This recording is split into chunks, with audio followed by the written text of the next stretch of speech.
નમસ્કાર, આપ જોઈ રહ્યા છો ક્રાઇમ રિપોર્ટર્સ ટીવી ન્યૂઝ. હવે જોઈએ અગત્યના સમાચાર.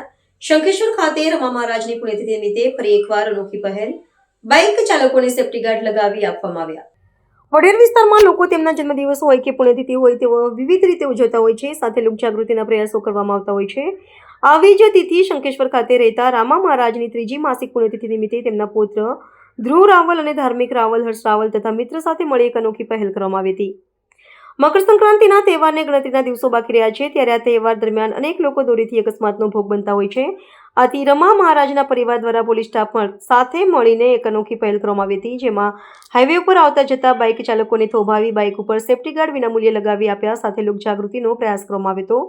મકર સંક્રાંતિના 15 દિવસ પહેલા અને 15 દિવસ બાદ કેટલાય લોકો દોરી વાગવાથી ઇજાગ્રસ્ત થયાના અને મૃત્યુ પામ્યાના અનેક બનાવો નોંધાય છે. ત્યારે આ તહેવાર દરમિયાન બાઇક ચાલકોમાં જાગૃતિ અને લોકો અકસ્માતથી બચે તેને લઈને એક અનોખી પહેલ સાથે લોકસેવા કાર્ય કરવામાં આવ્યું હતું.